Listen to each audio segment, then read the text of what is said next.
Shalom, selamat pagi saudaraku.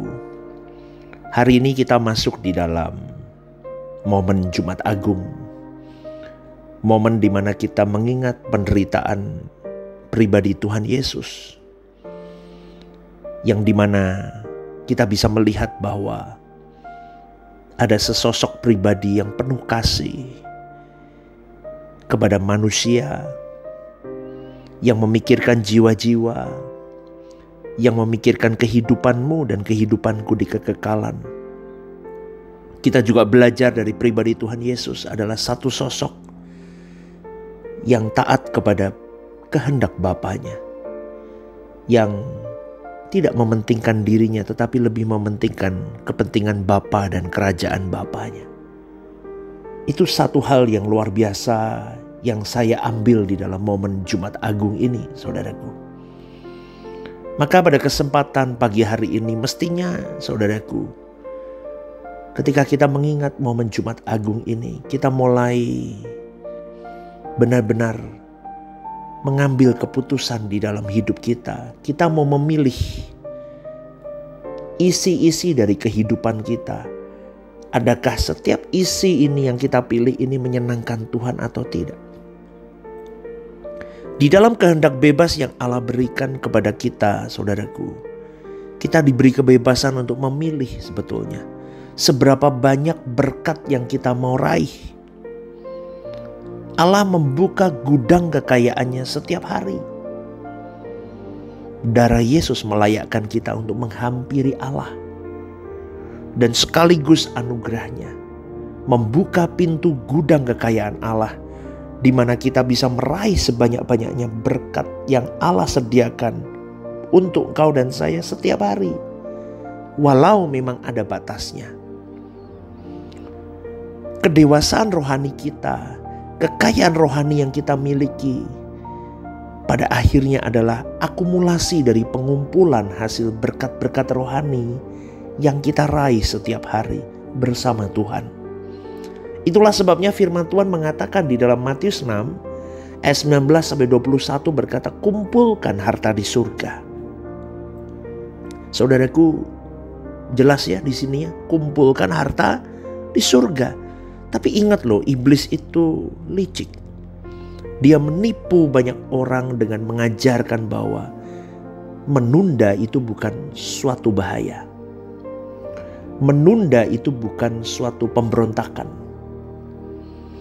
Menunda apa yang seharusnya manusia lakukan itu bukan kerugian. Itu lihainya, liciknya setan itu.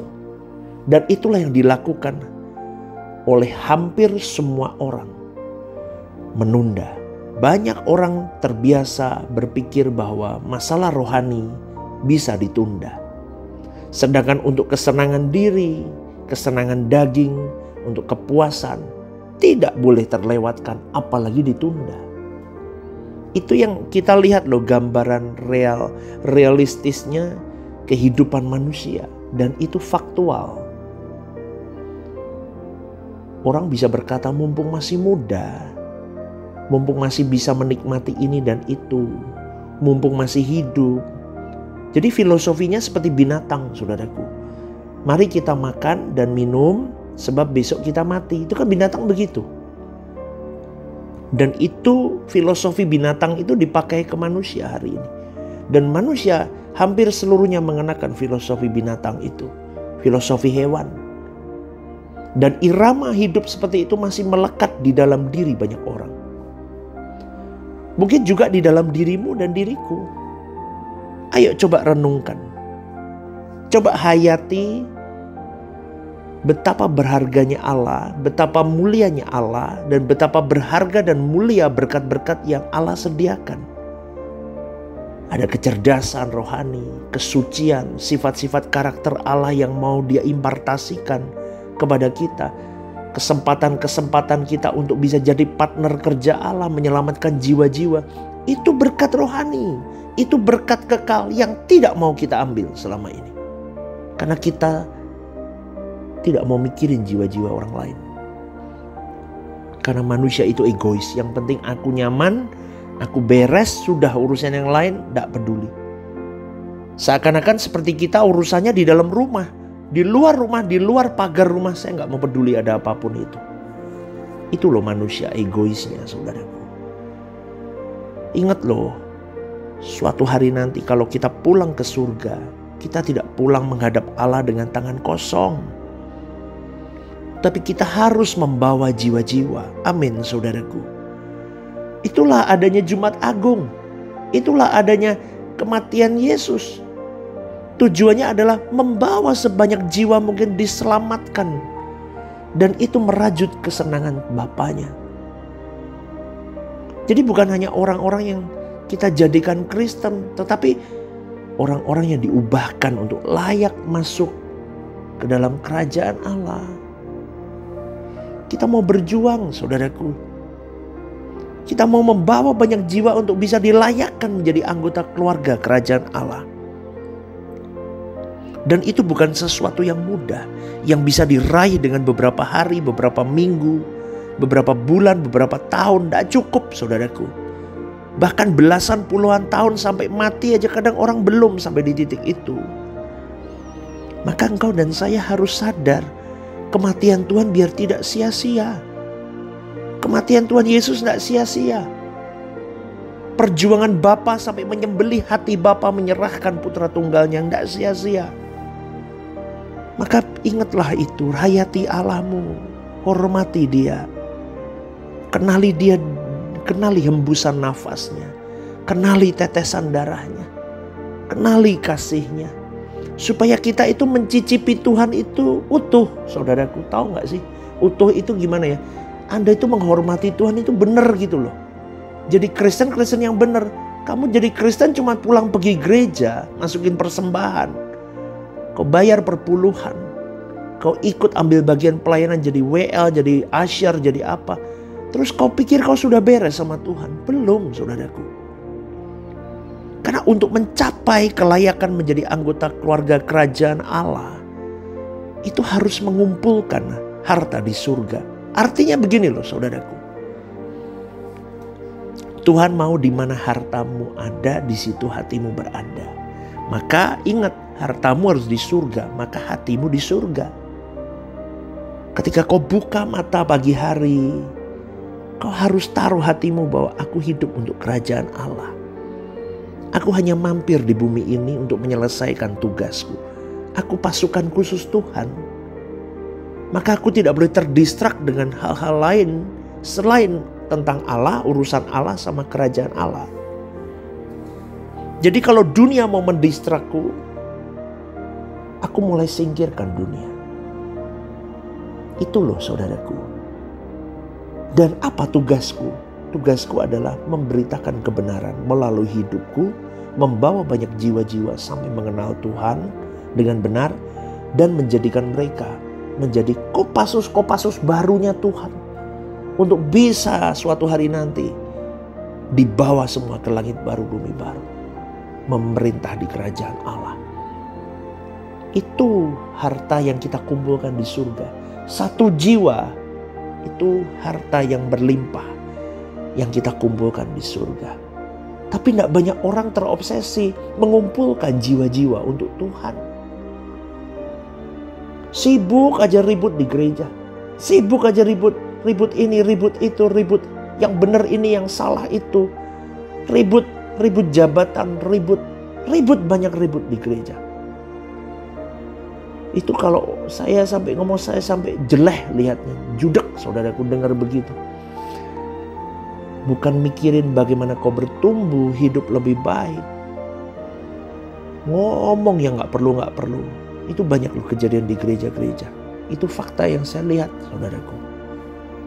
Ya, gosip sana, gosip sini, sibuk jelekin orang itu, jelekin pemimpinmu, jelekin teman pelayananmu. Gosipin ini, gosipin itu. Tapi gak berbuah, gak ada kontribusinya, ngerusak malah. Itu yang saya kadang... Saudaraku, ingatlah, waktu kita sebentar, kumpulkan hartamu di surga. Gak usah ngomongin yang macam-macam. Kalau mau ngomong yang memberkati. Karena jiwa-jiwa yang kau ajak bicara itu yang harus kau kumpulkan ke surga. Hati-hati loh. Maka berjuanglah. Kalau enggak begitu ya sibuk urusan problem hidup. Terus persoalan, kebutuhan hidup, bayar listrik, bayar sekolah, terus berkutat begitu. Masalah sakit, masalah kecewa, sakit hati, kepahitan, terus. Kalau enggak itu lainnya lagi hobi. Kalau orang ada uang banyak, wah hobi. Yang dipikirin hobi. Kalau enggak traveling ke sana, traveling ke sini. Mau beli itu, mau buka usaha ini, buka usaha itu, target ini, target itu, tapi nggak pernah nargetin hidup di dalam Tuhan dengan benar. Targetnya gimana ya? Tabunganku bisa masuk ke nominal segini. Mikir keras dia. Tapi untuk mikir gimana aku kumpulin harta di surga, nggak pernah mikir. Ya udah seadanya. Ikut ambil bagian pelayanan di gereja pun ya seadanya. Untung loh Tuhan Yesus gak seadanya ke kita. Untung juga Bapa kita Elohim Yahweh juga tidak seadanya sama kita. Makanya kita ini seringkali kurang ajar saudaraku di hadapan Tuhan. Saya ngomong gini nih supaya kalian sadar gitu loh. Manusia itu seringkali kurang ajar sama Tuhan. Seadanya. Tuhan menganggap kita begitu berharga, kita menganggap Tuhan tidak seberharga itu. Maka di dalam momen Jumat Agung ini harusnya mencelikkan mata batinmu dan mata batinku bahwa kau dan saya itu berharga di matanya. Seberapa berharga dia di mata kita? Coba tanya. Kalau kita sudah merenung sampai di titik itu, kita baru tahu aku harus jadi partner Tuhan yang benar. Kalau di dalam waktu ada kesempatan untuk mengumpulkan harta di surga, mestinya saudaraku 1 menit pun tidak boleh kita gunakan untuk yang meleset di hadapan Allah. Amin. Kita mau bangun atmosfer kerajaan Allah dalam hari-hari hidup. Kita bisa loh menciptakan iklim hujan berkat rohani tiap hari. Sehingga tidak ada kemarau di dalam hidup kita. Tapi tergantung kita. Kita mau terus hadirkan awan kemuliaan Allah. Terus yang mendatangkan hujan berkat atas kita. Atau tidak, tergantung kita. Makanya saya selalu ngomong apa? Jangan tidak basah di hadirat Allah. Kalau kau tidak basah di hadirat Allah. Kalau kau tidak menghadirkan Elohim Yahweh itu sendiri dalam hidupmu. Gak bisa saudaraku. Kering. Kau mau melayani seperti apapun, kering. Dan endingnya kau berhenti di tengah jalan karena gak kuat. Dan itu adalah penyesalan saudaraku. Kita akan sangat menyesal kalau kita tidak memanfaatkan kesempatan hidup kita. Jangan hanya setuju dengan apa yang saya katakan. Oh iya betul nih, pastor ngomong betul. Tapi melangkahlah. Letakkan dia sebagai sesuatu dengan satu-satunya yang paling berharga dalam hidupmu. Itu bukan retoris, kalimat retoris. Tapi itu fakta lapangan yang kau perjuangkan dalam hari hidup. Amin saudaraku. Milikilah irama hidup yang benar. Amin. Miliki dinamika hidup anak-anak Allah yang terus mencari wajah Tuhan. Mencari hadirat Tuhan. Mencari kestabilan di dalam covenant Tuhan. Melepaskan beban, melepaskan dosa. Udah gak usah sibuk dengan sakit hati begitu. Beresin saudaraku. Didik mulutmu, didik telingamu, didik matamu, didik pikiranmu, hati, jiwamu, didik semuanya. Fokus ke Tuhan. Dan lihat apa yang akan Tuhan lakukan dalam hidupmu. Ya, karena jarang orang yang sungguh-sungguh mau memperkarakan setiap detail gerak hidupnya. Tanpa batas untuk mengumpulkan harta di surga. Karena banyak orang lebih mementingkan ego, marah, jengkel, semuanya. Dan itu menyakitkan hati Bapa. Maka pada pagi hari ini sebelum saya tutup renungan ini, renungkan ini benar-benar. Jangan sia-siakan Jumat Agung ini berlalu begitu saja tahun ini. Amin saudaraku, selamat pagi. Dan jangan lupa untuk beribadah. Tuhan memberkati.